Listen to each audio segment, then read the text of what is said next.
السلام علیکم ورحمۃ اللہ وبرکاتہ۔ ان الحمد للہ نحمده ونستعینه ونستغفره ونعوذ باللہ من شرور انفسنا ومن سیئات اعمالنا، من يهده الله فلا مضل له ومن يضلل فلا هادي له، وأشهد أن لا إله إلا الله وحده لا شريك له، وأشهد أن محمدا عبده ورسوله، أما بعد فإن خير الحديث كتاب الله، وخير الهدي هدي محمد صلى الله عليه وسلم، وشر الأمور محدثاتها، وكل محدثة بدعة، وكل بدعة ضلالة، وكل ضلالة في النار.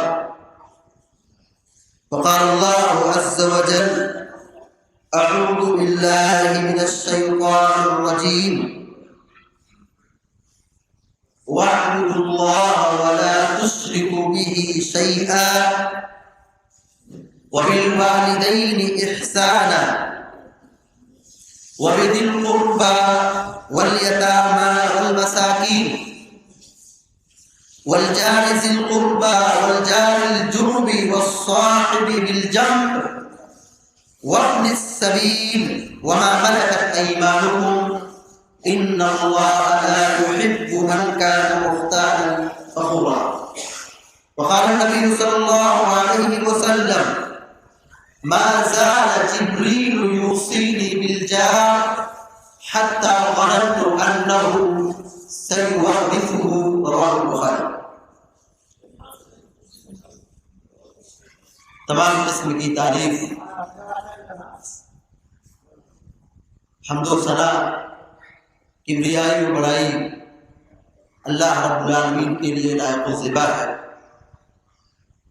جس ذات باری تعالیٰ نے ہمیں اور آپ کو ایمان اور اسلام کی توفیق بخشی۔ درود و سلام ہو تمام انبیاء کرام پر، بالخصوص ہمارے اور آپ کے آخری نبی جناب محمد رسول اللہ صلی اللہ علیہ وسلم پر۔ اللہم صلی علی محمد وعلى آل محمد كما صليت على إبراهيم وعلى آل إبراهيم إنك حميد مجيد. اللهم بارك على محمد وعلى آل محمد كما باركت على إبراهيم وعلى آل إبراهيم إنك حميد مجيد. اللہ رب العالمین نے ہمیں ایک ایسا دین دیا ہے جس میں اللہ کی بندگی اور اللہ کی عبادت کرنا ہے، خالق کو راضی کرنا ہے، مالک کو خوش کرنا ہے، لیکن اس کے ساتھ ساتھ کچھ اندرونی اور داخلی اور بیرونی قراردادیاں، رشتہ داریاں ہیں، انہیں بھی پورا کرنا ہے، جنہیں ہم اور آپ حقوق العباد کے نام سے جانتے ہیں۔ حقوق دو طرح کے ہوتے ہیں، ایک اللہ کا حق، یہ سب سے بڑا حق ہے۔ اللہ کا حق یہ سب سے بڑا حق ہے۔ اللہ رب العالمین کے حق کے بعد بندوں کے آپسی حقوق ہیں، اس کی بھی ادائیگی ضروری ہے۔ ایک مسلمان بننے کے لیے صرف نماز پڑھ لینا کافی نہیں، روزہ رکھ لینا، حج کر لینا یہ کافی نہیں۔ نماز، روزہ، زکوٰۃ، حج، عمرہ اللہ کی بندگی کے ساتھ، اللہ کے حق کے ساتھ مخلوق اور بندوں کے حق کو بھی ادا کرنا ایک مسلمان کی ذمہ داری ہے۔ ایک کامل مومن اسی وقت ہو سکتا ہے جب وہ اللہ کے حق کے ساتھ بندوں کا بھی حق ادا کرے، اور بندوں کے حقوق بہت زیادہ ہے۔ ماں باپ کا حق، بھائی بہنوں کا حق، رشتہ داروں کا حق، پڑوسیوں کا حق، سماج میں رہنے والے عام مسلمانوں کا حق، سارے لوگوں کے ساتھ اچھا سلوک کرنا ہے۔ یعنی ایک آدمی 5 وقتہ نماز کی پابندی کرتا ہے، صف اول کا نمازی ہے، روزے کا اہتمام کرتا ہے، صدقات و خیرات کا اہتمام کرتا ہے، زکوٰۃ کا اہتمام کرتا ہے، لیکن وہ اپنے پڑوسی کے ساتھ اچھا سلوک نہیں کرتا، یا وہ شادی شدہ ہے اپنی بیوی کے ساتھ اچھا سلوک نہیں کرتا ہے، اولاد والا ہے اپنے بچوں کے ساتھ اچھا سلوک نہیں کرتا ہے، اپنے بھائی بہنوں کے ساتھ اچھا سلوک نہیں کرتا ہے، اپنے رشتہ داروں کے ساتھ اچھا سلوک نہیں کرتا، وہ اچھا مسلمان نہیں۔ نماز پڑھنے کے ساتھ ساتھ اللہ کے حق کے ساتھ ساتھ بندوں کے، مخلوق کے حقوق کو ادا کرنا بھی ضروری ہے۔ اور ایک بات یاد رہے کہ اللہ کا حق یہ بندے اور اللہ کے درمیان ہے۔ اللہ کا جو حق ہے وہ اللہ اور بندے کے درمیان ہے، اور اللہ تبارک و تعالیٰ بہت معاف کرنے والا ہے، بہت زیادہ مہربان ہے۔ اب اگر اللہ کے حقوق میں کچھ کمی کوتاہی کر جائے، انسان ہونے کے ناطے، بشر ہونے کے ناطے غلطی ہو جائے، گناہ ہو جائے، اللہ تعالیٰ بہت معاف کرنے والا ہے، بہت مہربان۔ کتنا مہربان ہے؟ ہم جو وضو بناتے ہیں، اس سے ہمارے گناہ جھڑ جاتے ہیں، نماز پڑھتے ہیں گناہ جھڑ جاتے ہیں، گھر سے نکلتے ہیں مسجد کی طرف، مسجد سے نکلتے ہیں گھر کی طرف، قدم قدم پر نیکی لکھی جاتی ہے، گناہ مٹا دیے جاتے ہیں، روزہ رکھتے ہیں گناہ مٹا دیے جاتے ہیں، حج کرتے ہیں گناہ مٹا دیے جاتے ہیں۔ بندوں اور اللہ رب العالمین کا جو بیچ میں واسطہ ہے، حقوق ہے، اللہ تعالیٰ بہت مہربان ہے، معاف کر دے گا، مہربان ہے، معاف کر دے گا۔ لیکن جو بندوں کے حقوق ہیں اس میں اگر کہیں کوتاہی ہو گئی، اللہ تعالیٰ نہیں معاف کرے گا۔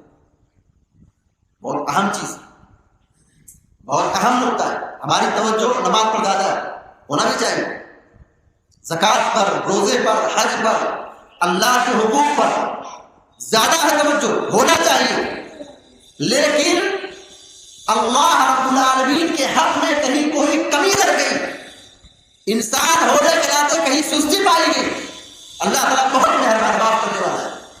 لیکن بندوں کے درمیان، بندوں میں جو حقوق وابستہ ہیں، ان حقوق کو اگر ہم کما حق ادا نہیں کیے تو اندر اللہ رسول ہوں گے، ہماری نماز، روزہ، عبادت کچھ کام نہیں ہے۔ مگر تہجد گزار ہے، 5 وقتہ نمازی ہے، ماں کے ساتھ اچھا سلوک نہیں ہے، والد کے ساتھ اچھا سلوک نہیں ہے، بال بچوں کے ساتھ اچھا سلوک نہیں ہے، گھر والوں کے ساتھ اچھا سلوک نہیں ہے، بھائی بہنوں کے ساتھ اچھا سلوک نہیں ہے، رشتہ داروں کے ساتھ اچھا سلوک نہیں ہے، پڑوسیوں کے ساتھ اچھا سلوک نہیں ہے، کوئی فائدہ نہیں پہنچے۔ ہماری ذمہ داری بنتی ہے کہ ہم اللہ کے حق کو بھی ادا کریں، یہ بھی ضروری ہے، بہت ضروری ہے، اور ساتھ ہی ساتھ اللہ کے بندوں کے جو آپسی حقوق ہیں ان کا بھی ہم خیال رکھیں، ان کی بھی ادائیگی کی بھرپور کوشش کریں۔ اللہ رب العالمین نے اپنے کلام میں بہت ساری جگہوں پر بندوں کے آپسی حقوق کا تذکرہ فرمایا ہے، ان میں سے پڑوسیوں کا بھی حق ہے، پڑوسیوں کے حقوق ہیں۔ اور آج کے اس مجلس کا، آج کے اس اجلاس کا یہی عنوان ہے، پڑوسیوں کے حقوق۔ اسلامی شریعت میں پڑوسی کا کیا مقام ہے، پڑوسی کے متعلق پیارے نبی صلی اللہ علیہ وسلم کی کیا تعلیمات ہیں، اللہ کے نبی صلی اللہ علیہ وسلم نے کیا تعلیمات امت محمدیہ کو دی ہے۔ ایک مسلمان ہونے کے ناطے ہمیں اپنے پڑوسی کے ساتھ اچھا کیسا سلوک کرنا چاہیے، کیسا ویوہار ہونا چاہیے۔ اللہ تبارک و تعالیٰ نے قرآن میں پڑوسیوں کے ساتھ اچھا سلوک کرنے کا حکم دیا ہے۔ قرآن میں جب حکم ہے، اللہ کا فرمان ہے، حکم ہے، اس کا مطلب ہے کہ واجب ہے، ضروری ہے، فرض ہے، اور اگر یہ چھوٹے گا ہم گنہگار ہوں گے۔ پڑوسیوں کے ساتھ اچھا سلوک کرنا یہ واجب ہے، ضروری ہے۔ ہم 5 وقتہ نماز میں حاضری دیتے ہیں، یہ 1 گھنٹہ 1.5 گھنٹے کا دورانیہ ہوتا ہے، اس میں اللہ تعالیٰ کی عبادت کرتے ہیں، لیکن جو بندوں کے آپسی جو تقاضے ہیں، حقوق ہیں، یہ 24 گھنٹہ ہمیشہ خیال رکھنا کہیں زبان سے تکلیف نہ ہو جائے، کہیں کسی کو نقصان نہ پہنچ جائے، کہیں کسی کو تکلیف نہ ہو جائے۔ اخلاق بہت بڑی تعلیم ہے۔ اپنی زبان کو کنٹرول میں رکھنا بہت بڑا حکم ہے۔ نماز تو کچھ مخصوص وقت کے لیے ہے، لیکن زبان کو لگام دینا، زبان کی حفاظت کرنا، اپنی ذات سے کسی کو نقصان نہ پہنچانا، پڑوسیوں کو خوش رکھنا، پڑوسیوں کے ساتھ اچھا سلوک کرنا، یہ 24 گھنٹہ ہے۔ اللہ تبارک و تعالیٰ نے حکم دیا ہے وَاعْبُدُوا اللَّهَ وَلَا تُشْرِكُوا بِهِ شَيْئًا وَبِالْوَالِدَيْنِ إِحْسَانًا، تم اللہ کی عبادت کرو، اللہ کا حق ادا کرو، اور عبادت ایسی وَلَا تُشْرِكُوا بِهِ شَيْئًا، اس کے ساتھ کسی کو شریک نہ ٹھہراؤ۔ عبادت وہی عبادت کہلائے گی جو خالص اللہ کے لیے ہو، عبادت وہی عبادت کہلائے گی جو خالص اللہ کے لیے ہو۔ اگر عبادت میں ملاوٹ ہو جائے، شرک پیدا ہو جائے، تو پھر وہ عبادت نہیں ہوتی، وہ شرک بن جاتا ہے۔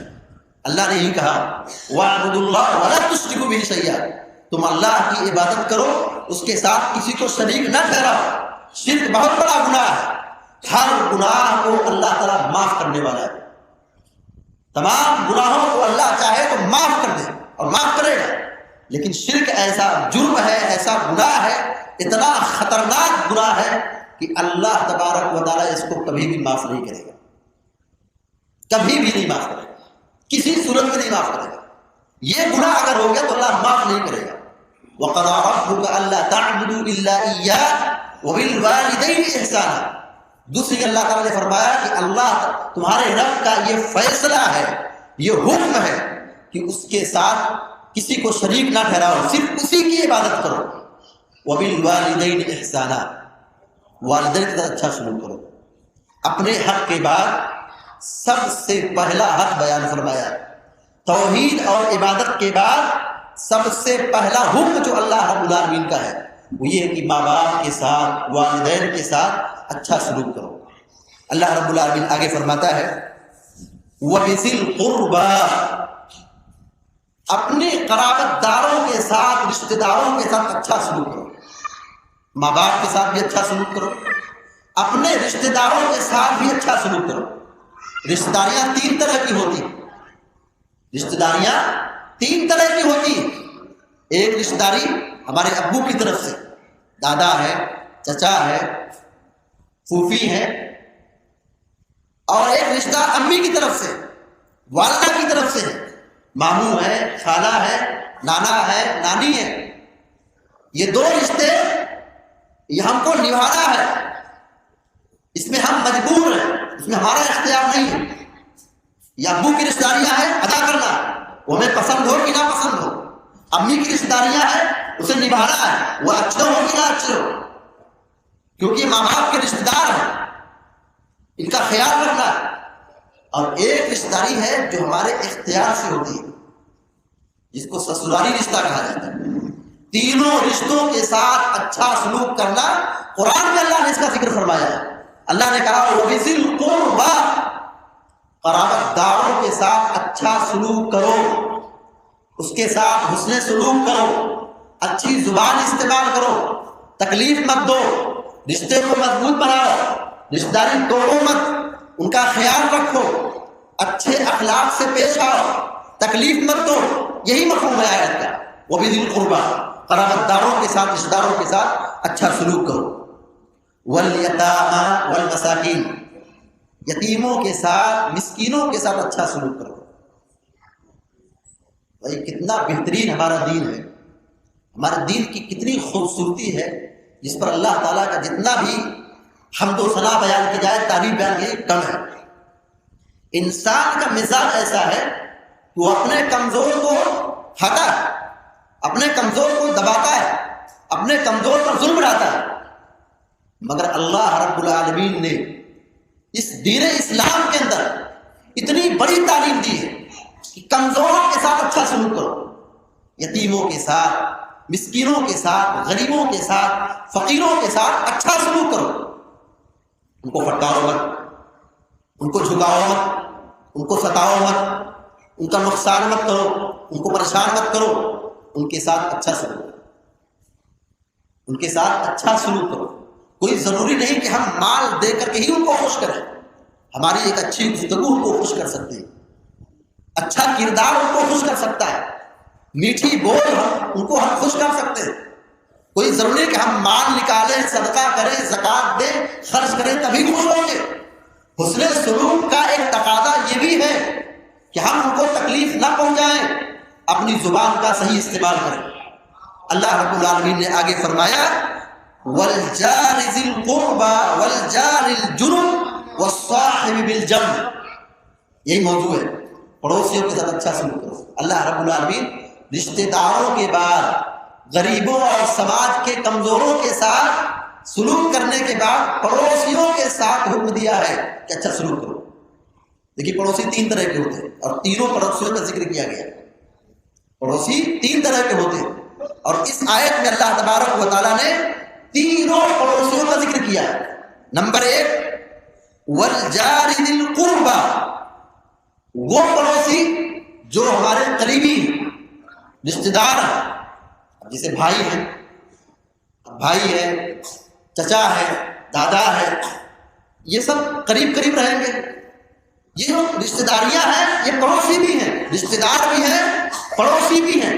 قرابت دار پڑوسیوں کے ساتھ اچھا سلوک کرو۔ تو جو ہمارے رشتے میں پڑوسی ہیں، ہمارے چچا ہیں، ہمارے بھائی ہیں، چچا کے بیٹے ہیں، بھائی کے بیٹے ہیں، ان سب لوگوں کے ساتھ جو ہمارے گھر کے رشتہ دار ہونے کے ناطے قریب ہیں یا ایک گھر میں آباد ہیں، ایک چھت کے سائے رہتے ہیں، ایک دیوار کا فاصلہ ہے، ان پڑوسیوں کے ساتھ بھی اچھا سلوک کرو۔ دو رشتہ، ایک تو وہ ہمارے پڑوسی ہیں، دوسرا ایک ہمارے رشتہ دار بھی ہیں، قرابت دار بھی ہیں، ہمارے گھر کے خاندان کے لوگ ہیں، ان کے ساتھ اچھا سلوک کرو۔ مگر افسوس کا مقام ہے کہ ہم جتنے قریب ہیں اتنے ہی لوگوں سے دور ہیں، جتنے قریب ہیں، قریبی خاندانی رشتے ہیں، خونی رشتے ہیں، ہم اتنا ہی ان سے دور ہیں۔ دنیا کے کونے کونے کی فکر ہمارے اندر بھری پڑی ہے، لیکن جو ہمارے قریبی لوگ ہیں، ہمارے گھر کے بازو میں ہیں، ہمارے خاندان سے ان کا تعلق ہے، رشتہ داریاں ہیں، پڑوسی ہیں، مگر ہمیں ان کی فکر نہیں۔ اللہ رب العالمین کا یہ حکم ہے کہ اپنے قریبی رشتہ دار پڑوسی کے ساتھ اچھا سلوک کرو۔ اور دوسرے قسم کے پڑوسی وہ لوگ ہیں، اللہ تعالیٰ فرماتا ہے وَالصَّاحِبِ بِالْجَنبِ، اجنبی ہمسایہ، اجنبی جس کو وہ ہمیں جانتا ہے نا اس کو ہم جانتے ہیں، جس کو ہم سمجھنے کے لیے ہم سب یہاں رینٹ پہ رہتے ہیں، کرائے پہ رہتے ہیں، کوئی کہاں کا ہے، کوئی کہاں کا ہے، کوئی کہاں کا ہے، لیکن یہاں پہ آ کے بس گئے، رہ گئے۔ اب وہ ہمارے گھر کے پاس میں ہے، ایک مسجد میں نماز پڑھتے ہیں، ایک علاقے میں رہتے ہیں، وہ ہمارے پڑوسی، ہم کہاں کے وہ کہاں کا، لیکن اجنبی ہیں، یہ اس کو نہیں جانتا، اس کو نہیں جانتا، ان کے ساتھ بھی اچھا سلوک کرو۔ اجنبی ہمسایہ، اجنبی پڑوسی۔ تیسرے نمبر پر فرمایا وَالصَّاحِبِ بِالْجَنبِ، وقتی اور عارضی طور پر جو ہمارے پہلو میں بیٹھا ہے، ہمارے قریبی رہتا ہے، ہمارے پاس میں رہتا ہے۔ مثال کے طور پر ہم سفر کر رہے ہیں، ہماری سیٹ کے بازو میں جو بیٹھا ہے وہ ہمارا پڑوسی، یہ وقتی طور پر، یعنی 1 گھنٹہ رہے گا، 2 گھنٹہ رہے گا، 3 گھنٹہ رہے گا، 1 دن رہے گا، وہ چلا جائے گا۔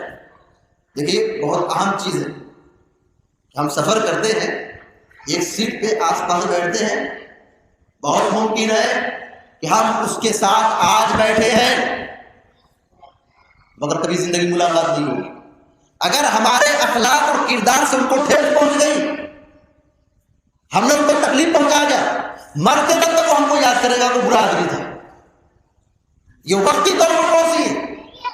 ہم اب سفر کر رہے ہیں، ہمارے پاس میں سیٹ میں بیٹھا ہوا ہے، 1 لمحے کے لیے، 1 دن کے لیے، 12 گھنٹے کے لیے، 2 گھنٹے کے لیے وہ ہمارے قریب میں بیٹھا ہے، ہم نے اس کو ستایا ہے، پریشان کیا ہے، یاد رکھو اپنی موت تک ہم کو یاد رکھے گا برا آدمی، بھولے گا نہیں۔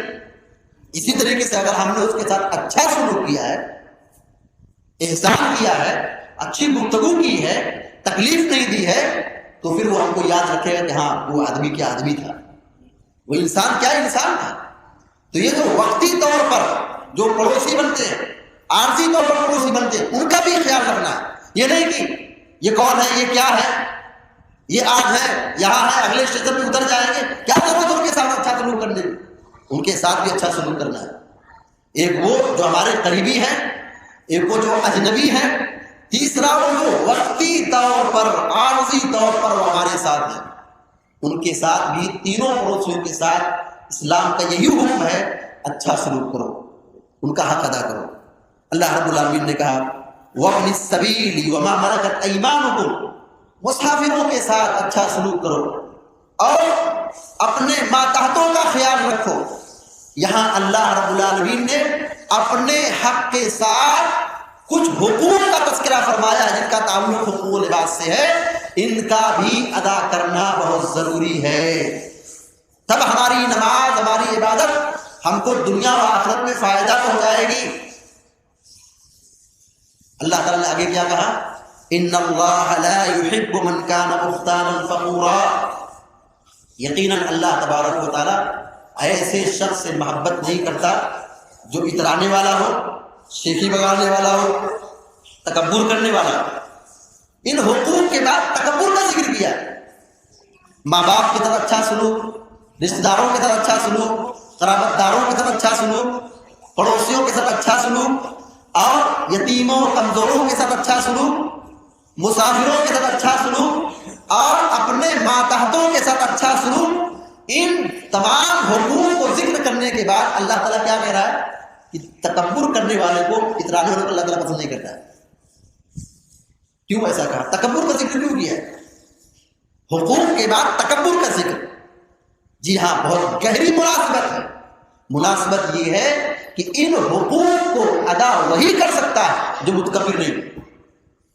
ان حقوق کو ادا وہی کر سکتا ہے جو حقیقت میں با اخلاق ہے، سنجیدہ ہے، اچھے اخلاق والا ہے، یہی حقوق ادا کر سکتا ہے، اور جو متکبر ہوگا وہ حق ادا نہیں کرے گا۔ اس لیے اللہ تبارک و تعالیٰ نے ان حقوق کے بعد تکبر کا ذکر کیا کہ اللہ تعالیٰ تکبر کرنے والوں کو پسند نہیں کرتا ہے، کیونکہ تکبر یہ عبادت میں، نیکی میں رکاوٹ ہے۔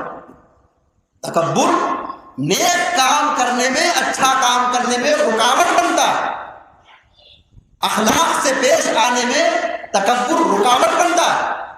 ایک آدمی ماں باپ کا اچھا سلوک نہیں کرتا ہے، پڑوسیوں کے ساتھ اچھا سلوک نہیں کرتا ہے، والدین کے ساتھ اچھا سلوک نہیں کرتا ہے، اور اپنے رشتہ داروں کا اچھا سلوک نہیں کرتا ہے۔ کیوں نہیں کرتا ہے؟ کیا وجہ؟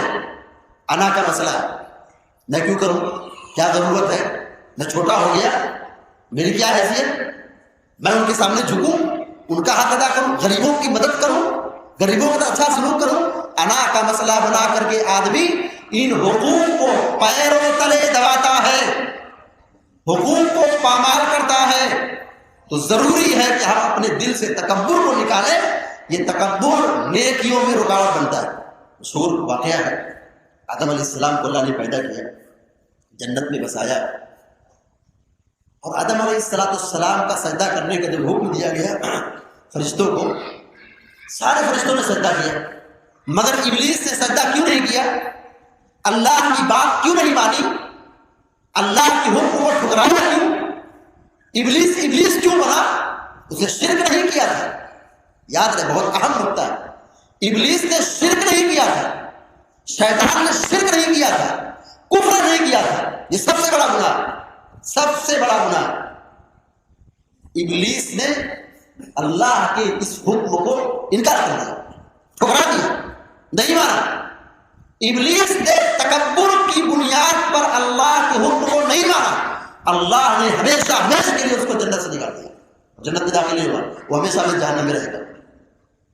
تو تکبر بہت بڑا گناہ ہے، بہت سنگین جرم ہے، یہ نیکیوں میں رکاوٹ پیدا کرتا ہے، یہ نیک اعمال میں رکاوٹ پیدا کرتا ہے، نیکی سے دور رکھتا ہے۔ ابلیس نے آدم کا سجدہ اس لیے نہیں کیا، تکبر نے روک دیا۔ نبی علیہ السلام کی مجلس میں ایک صاحب تھے، وہ اپنے بائیں ہاتھ سے کھا رہے تھے، پیارے نبی صلی اللہ علیہ وسلم نے کہا دائیں ہاتھ سے کھاؤ، دائیں ہاتھ سے پیو، بائیں ہاتھ سے نہیں پینا چاہیے۔ انہوں نے اس حکم کو بہت ہلکا سمجھا۔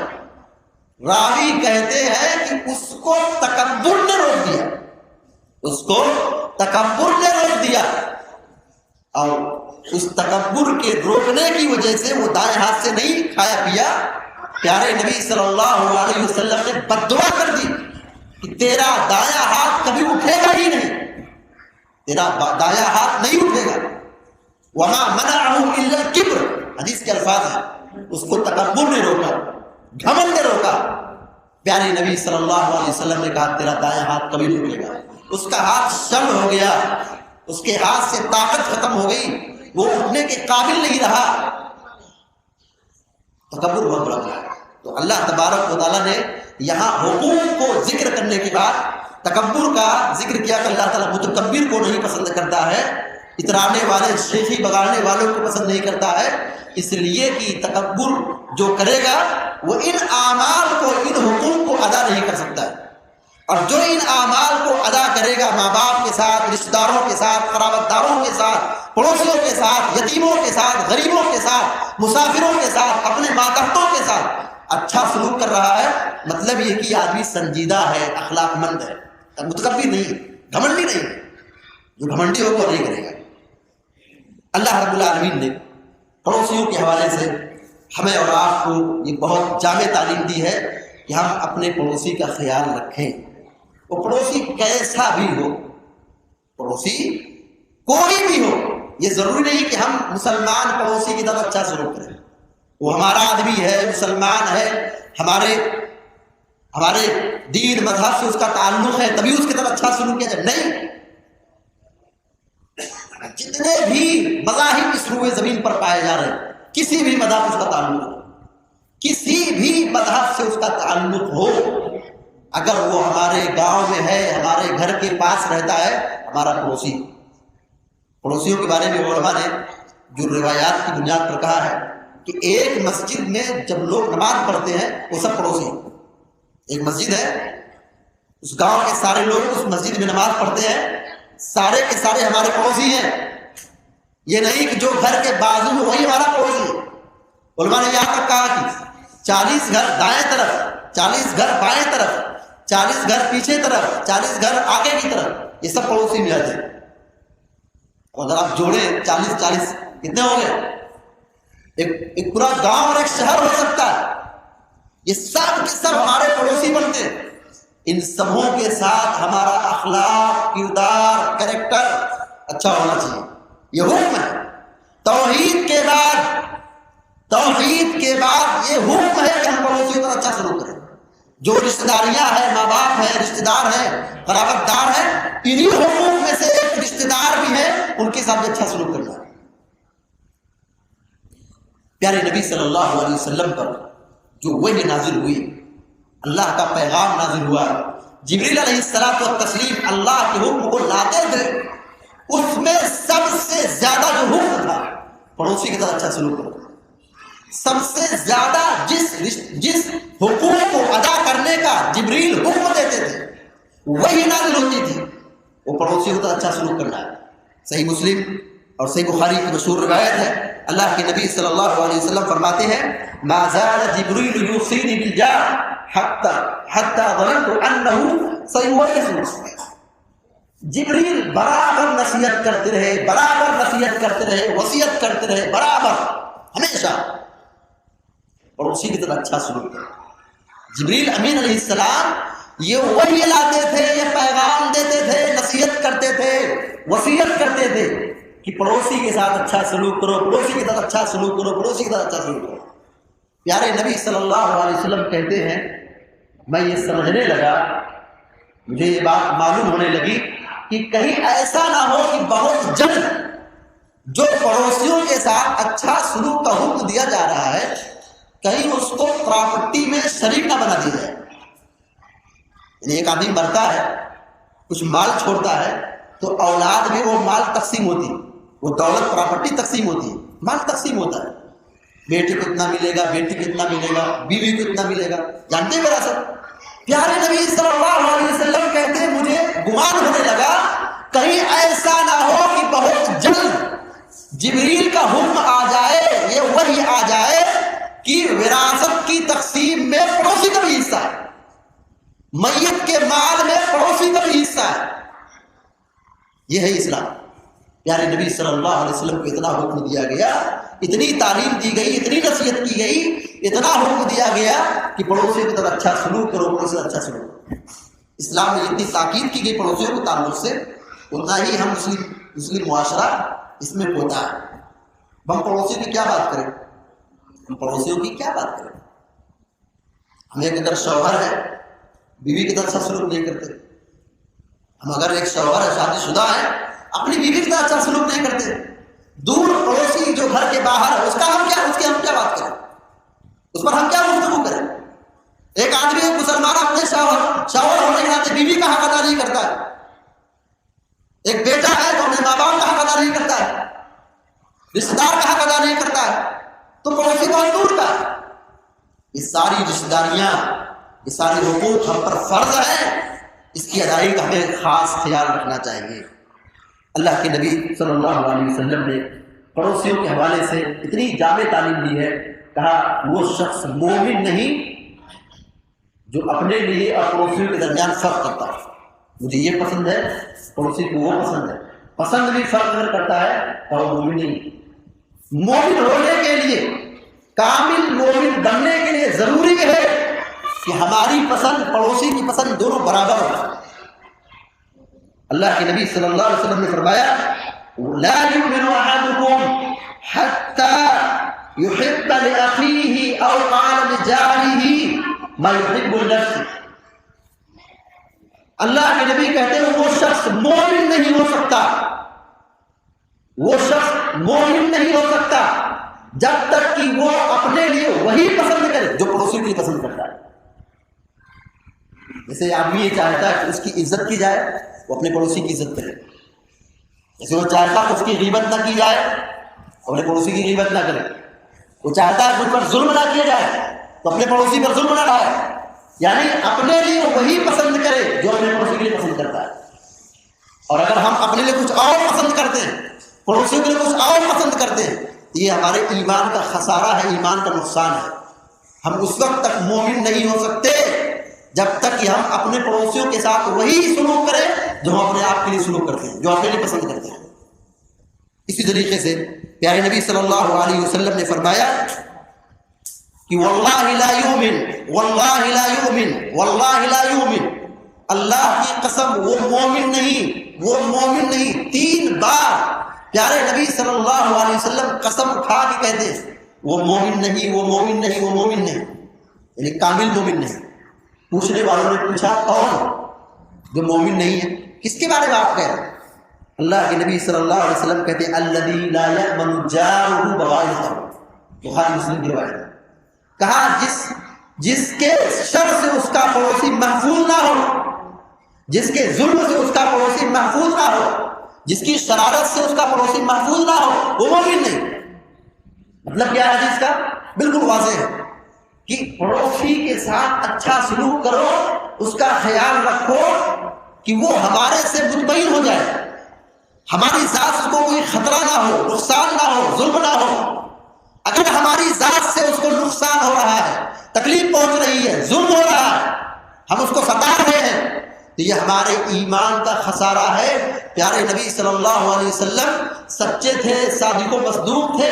آپ ایک مرتبہ کہتے تو بات مکمل پختہ ہے، بغیر قسم کے بھی کہتے تو بات سچی ہے، مگر اللہ کے نبی صلی اللہ علیہ وسلم نے مسئلے کی نزاکت کو تاکید کے ساتھ بیان فرمایا، کہا وہ مومن نہیں، اللہ کی قسم وہ مومن نہیں جو اپنے پڑوسی کو ستائے، اپنے پڑوسی کو تکلیف دے۔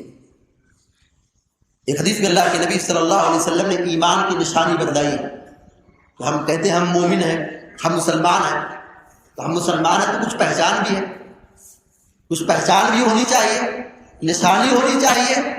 جی یہی نشانی ہے، پڑوسی کے ساتھ اچھا سلوک ایمان کی نشانی ہے۔ یعنی ہم اگر کہتے ہیں کہ ہم مسلمان ہیں، ہم کہتے ہیں کہ ہم ایمان والے ہیں، تو ہماری نشانی کیا ہے؟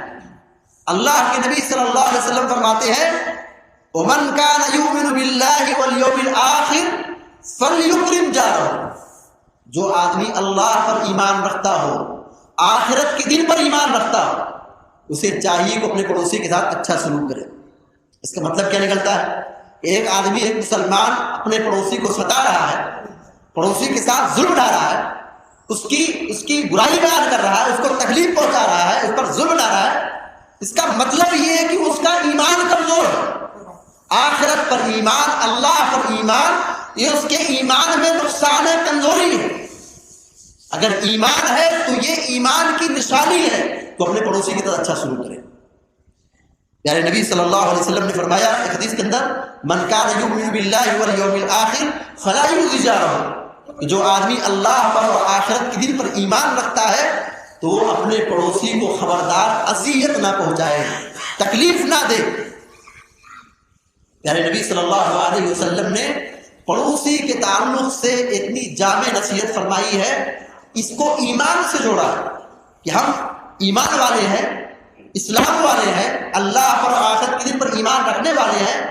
یہ نشانی ہے کہ ہم پڑوسی کی طرح اچھا سلوک کر رہے ہیں۔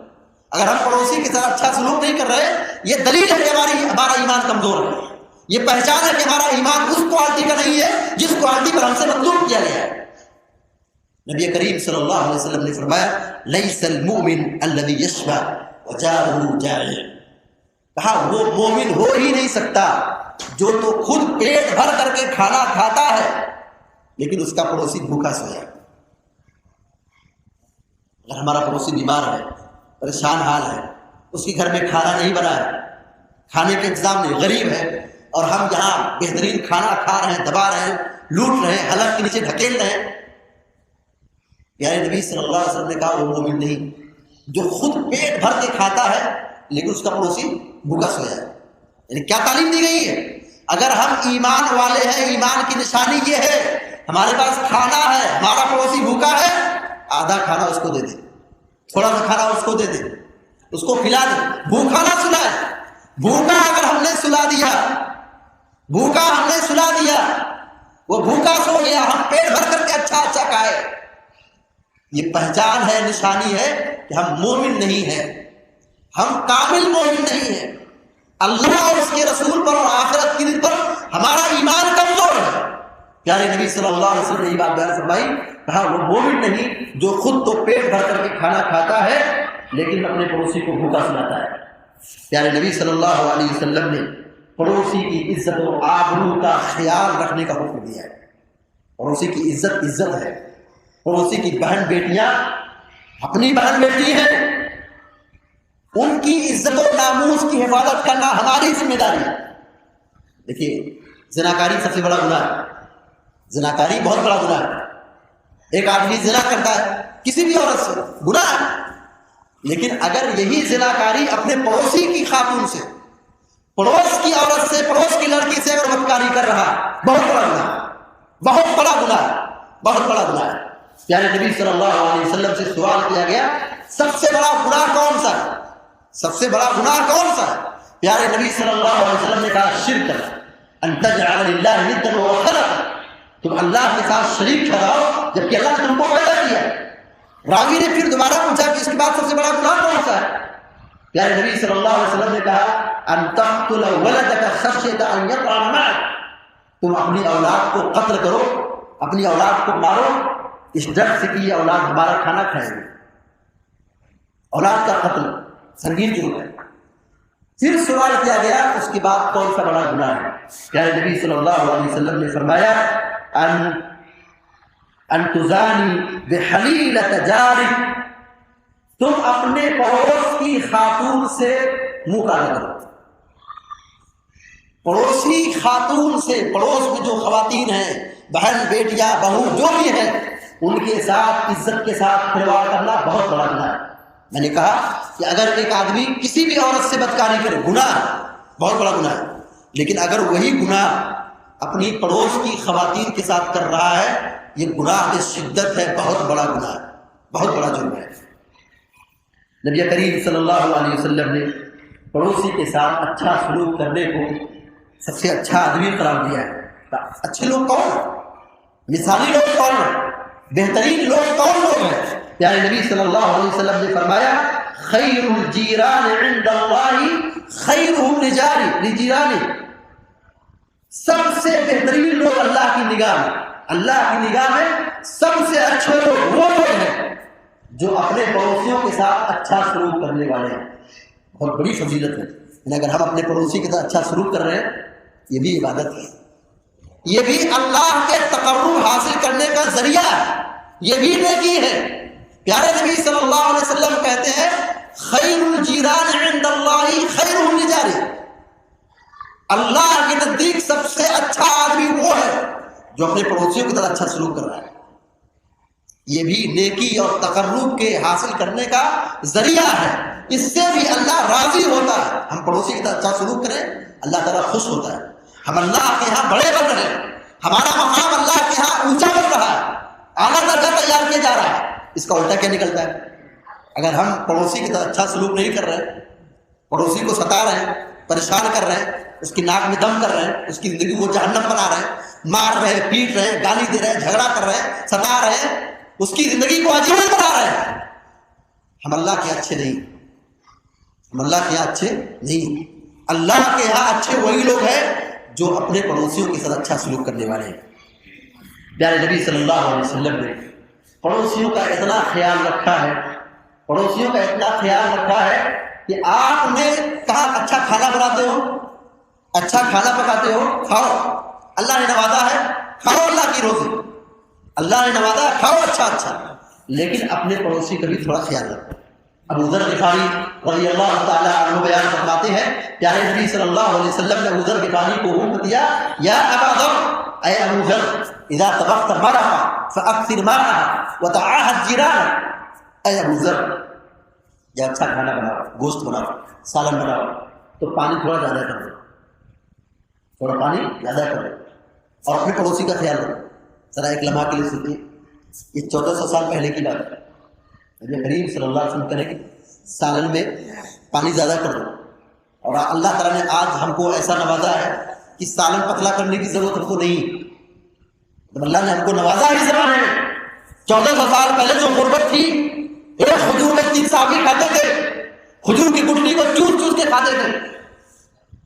اس سماج کی بات کی جا رہی ہے. پیارے نبی صلی اللہ علیہ وسلم کہہ رہے ہیں کہ 3 جب کھانا ہو, شوربہ بنا رہے ہو, تو اگر تمہارے پڑوسی ہیں تو ان کا خیال رکھو, تھوڑا پانی زیادہ کر دو, سالن پتلا کر دو, اتنا ہی مال ہوگا, اتنا ہی گوشت ہوگا, تھوڑا سا نکال کر کے پڑوسی کو دے دو. اس سے ہم پڑوسی کا دل جیت سکتے ہیں, پڑوسی کو خوش رکھ سکتے ہیں. پیارے نبی صلی اللہ علیہ وسلم نے پڑوسی کے ہدیہ دینے اور پڑوسی کو کھلانے کی تعلیم دی ہے. کہا اپنے پڑوسی کا خیال رکھو. آج سے کچھ زمانہ پہلے جب محبت تھی, سماج میں بھائی چارگی تھی, لوگ ایک دوسرے کے دکھ درد کو زیادہ سمجھتے تھے, مال کی کمی تھی, اچھا کھانا بنتا تھا, برابر لوگ اس کا اہتمام کرتے تھے. دیہاتوں میں, گاؤں میں یہ کلچر بہت عام تھا کہ لوگ اچھا کھانا بناتے تھے, اپنے پڑوسی کو کھلاتے تھے. ایک گھر میں آگ لگتی تھی, مطلب صبح جلاتے تھے, چولہا جلاتے تھے, ایک گھر میں آگ جلائی جاتی تھی, وہی آگ پورے گاؤں میں تقسیم ہوتی تھی. کیا زمانہ تھا, کیا محبت تھی, پھر کیسے لوگ مل کر کے رہتے تھے. مگر اب ماحول بدل گیا, افراد بدل گئے, ہمدردی ختم ہو گئی, مفاد پرستی گھر گئی, اور لوگ ایک پڑوسی کے دکھ درد کو سمجھنے کے لیے اب اس طرح نہیں جیسے پہلے کے لوگ خیال رکھتے تھے.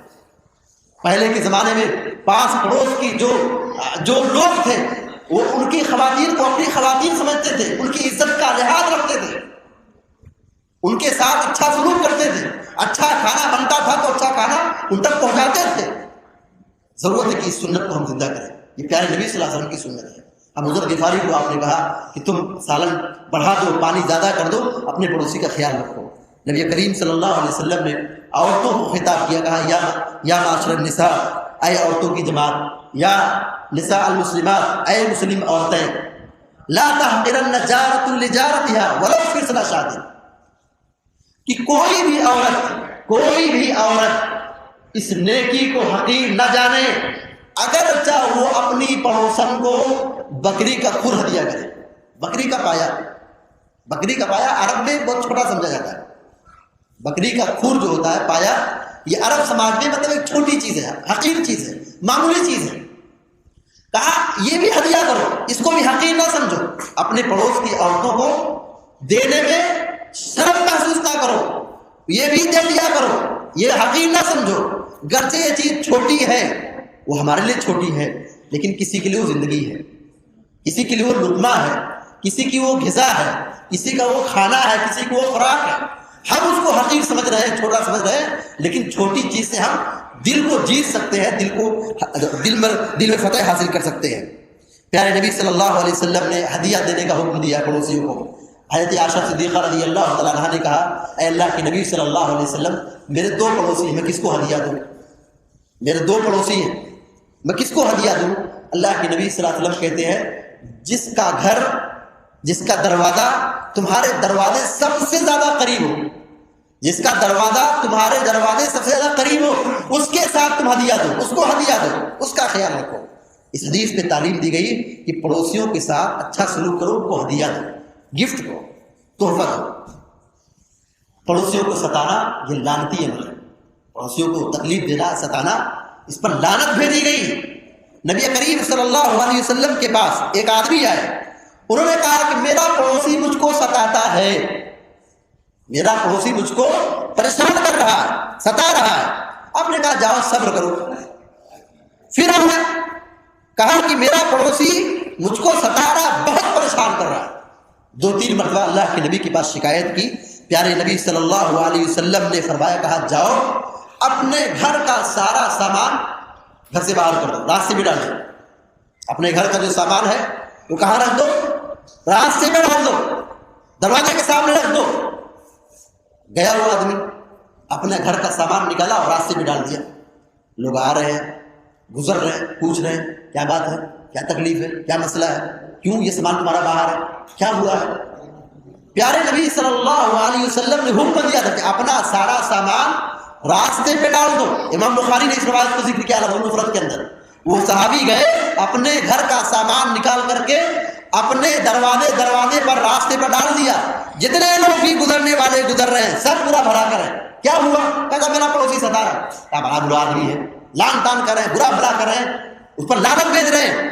پیارے نبی صلی اللہ علیہ وسلم کے پاس وہ آدمی آیا جو پڑوسی تکلیف دے رہا تھا، جو ستا رہا تھا، وہ آدمی اللہ کے نبی صلی اللہ علیہ وسلم کے پاس آیا اور اللہ کے نبی صلی اللہ علیہ وسلم سے معافی مانگی، اور پھر پیارے نبی صلی اللہ علیہ وسلم نے ان کو حکم دے کہا، دیکھو دوبارہ یاد رکھنا، اپنے پڑوسی کو تکلیف مت دینا، ستانا مت، ستاؤ گے تو سب لوگوں کی لعنتیں تم پر برسے گی، اللہ کی لعنت تم پر برسے گی۔ پڑوسی کو ستانا یہ اللہ کی لعنت اور تمام لوگوں کی لعنت برسی ہے ایسے لوگوں پر جو اپنے پڑوسیوں کے ساتھ بدسلوکی کرتے ہیں، ستاتے ہیں۔ پڑوسیوں کو ستانا یہ جنت سے محرومی کا سبب بن سکتا ہے۔ پیارے نبی صلی اللہ علیہ وسلم نے فرمایا، لا يدخل الجنت من لا يأمن جاره بوائقه، جو شخص اپنے پڑوسیوں کو ستاتا ہے، پریشان کرتا ہے، اذیت دیتا ہے، وہ جنت میں داخل نہیں ہوگا۔ پیارے نبی صلی اللہ علیہ وسلم بڑی بات کہہ دی، پڑوسی کا کتنا خیال رکھنا ہے کہ اگر ہم نے پڑوسی کو ستایا یہ ہماری جہنم بن سکتے ہیں۔ ہم پڑوسی کو ان کا حق ادا کیے، اچھا سلوک کیے تو ہم جنت بھی حاصل کر سکتے ہیں، اس راہ سے بھی جنت حاصل ہو سکتی ہے۔ اور اگر ہم نے پڑوسی کا حق ادا نہیں کیا، ستایا، پریشان کیا، تکلیف دی، سب سے بدترین شکل یہ ہے کہ ظلم ڈھائے پڑوسیوں کے ساتھ، یہ ہماری جہنم بن سکتے ہیں، جہنم میں لے جا سکتے ہیں۔ اسی لیے پیارے نبی صلی اللہ علیہ وسلم نے کہا وہ شخص جنت میں داخل نہیں ہوگا جو اپنے پڑوسیوں کو نقصان میں، تکلیف میں، عذاب میں، ظلم میں داخل کرتا ہے۔ اسی طریقے سے بہت مشہور واقعہ ہے، الادب المفرد اور دیگر حدیث میں بات موجود ہے، ہم بار بار یہ واقعات سنتے سناتے ہیں، سب کو یہ واقعہ معلوم ہے۔ پیارے نبی صلی اللہ علیہ وسلم کے سامنے ایک عورت کا تذکرہ کیا گیا، بڑی عبادت گزار ہے، تہجد پڑھتی، رات میں قیام کرتی، دن میں روزہ رکھتی۔ آپ دیکھ رہے ہیں کتنی اچھی عورت ہے، رات میں نماز پڑھتی ہے، دن میں روزہ رکھتی ہے، کتنی نیک عورت ہے۔ لیکن مسئلہ کیا ہے؟ وہ اپنی زبان سے اپنی پڑوسن کو برا بھلا کہتی، اپنی پڑوسن کو تکلیف دیتی، لڑتی ہے، عورتیں لڑتی ہیں۔ کہا وہ عورت رات میں تو نماز پڑھتی ہے، دن میں تو روزہ رکھتی ہے، نفلی عبادت کا اہتمام کرتی ہے، لیکن مسئلہ یہ کہ اس کی زبان بڑی لمبی ہے، اپنی زبان سے سب کی زندگی کو پریشان کر رکھا ہے، سب کی ناک میں دم کر رکھا ہے، اپنی زبان سے تکلیف دیتی ہے۔ پیارے نبی صلی اللہ علیہ وسلم کہتے ہیں ایسی عورت جہنم میں جائے گی۔ دیکھ رہے، نماز ہے، روزہ ہے، تہجد ہے، قیام اللیل ہے، نفلی عبادات ہے، ان سب کے باوجود بھی لسان نبوت صلی اللہ علیہ وسلم نے جہنم کی وہی سنائی ہے، کہا ایسی عورت روزہ رکھ کر کے عبادت کر کے جہنم میں داخل ہوگی۔ دوسری عورت کا تذکرہ کیا، کہا ایک عورت ہے جو بہت زیادہ نفلی عبادت نہیں کرتی ہے، تہجد نہیں پڑھتی ہے، نفلی روزہ نہیں رکھتی ہے، بہت زیادہ عبادات نہیں کرتی ہے، فرائض پر اکتفا کرتی ہے اور چھوٹا موٹا صدقہ کرتی رہتی ہے، پنیر وغیرہ صدقہ کرتی ہے، معمولی نیکی، معمولی عبادت ہے، لیکن وہ اپنی زبان سے اپنی پڑوسن کو ستاتی نہیں، اپنی پڑوسن کو اذیت نہیں۔ ہماری مائیں بہنیں سن رہی ہیں، اس چیز کو بہت سنجیدگی سے سمجھنے کی ضرورت ہے۔ آج لوگ نوافل کی پابندی کی طرف بہت توجہ دے رہے ہیں، قیام اللیل، نوافل، قرآن کی تلاوت، ذکر و اذکار، تہجد، نفلی روزہ، نفلی عبادت، صدقہ و خیرات، بڑی پابندی ہے، لیکن زبان کیا بے لگام ہے، تکلیف سب کو دے رہے ہیں، اذیت سب کو پہنچا رہے ہیں، کوئی فائدہ نہیں۔ پیارے نبی صلی اللہ علیہ وسلم نے اس عورت کے بارے میں ڈیسیژن لیا، کہا کہ جو نماز اور روزہ اور نفلی عبادات کر رہی ہے لیکن زبان سے اپنی پڑوسن کو تکلیف دے رہی ہے، ایسی عورت جہنم میں جائے گی۔ اور دوسری عورت کے بارے میں بیان کیا گیا کہ وہ عورت جو اپنی زبان سے تکلیف نہیں دیتی ہے، نفلی عبادات نہیں انجام دیتی ہے، لیکن اپنی پڑوس کو خوش رکھتی ہے، آپ صلی اللہ علیہ وسلم نے کہا ایسی عورت جنت میں داخل ہوگی۔ ہماری اور آپ کی یہ ذمہ داری بنتی ہے کہ ہم اپنے پڑوسیوں کے ساتھ اچھا سلوک کریں، ان کی عزت کریں، ان کا خیال رکھیں، اچھے اخلاق سے پیش آئیں۔ اپنے پڑوسی کے ساتھ اچھے سے سلوک کرنا یہ ایمان کی نشانی ہے، ان کا خیال رکھنا یہ ہمارے ایمان کی پہچان ہے، اور اگر ہم نے اپنے پڑوسی کے ساتھ اچھا سلوک ادا نہیں کیا تو پھر یہ بہت بڑا گناہ ہوگا۔ اللہ تعالیٰ سے دعا ہے کہ اللہ تعالیٰ ہم سب کو، آپ سب کو اور سارے مسلمانوں کو نیک عمل کرنے کی توفیق عطا فرمائے، اور جو پریشان اللہ تعالیٰ کی پریشانی کو دور فرمائے، اور جو پریشان اللہ تعالیٰ کی پریشانی کو دور فرمائے، جو تنگ دست اللہ تعالیٰ کی تنگ دستی کو دور فرمائے، اور ہمارے مال میں، اولاد میں اور کاروبار میں برکت عطا فرمائے، اور ہمارے گھروں میں، ہماری زندگی میں برکت عطا فرمائے، اور ہم کو ہر قسم کے شر سے، فساد سے، فتنے سے حفاظت فرمائے، عذاب قبر سے بچائے، دجال کے فتنے سے بچائے، جہنم کی آگ سے بچائے، اور ہم سب کو جنت الفردوس میں داخلہ نصیب فرمائے، آمین یا رب العالمین۔ اقول قولی ھذا واستغفر اللہ لی ولکم ولسائر المسلمین فاستغفروہ انہ هو الغفور الرحیم، وصلی اللہ علی نبینا محمد وسلم تسلیما کثیرا، والسلام علیکم ورحمۃ اللہ وبرکاتہ۔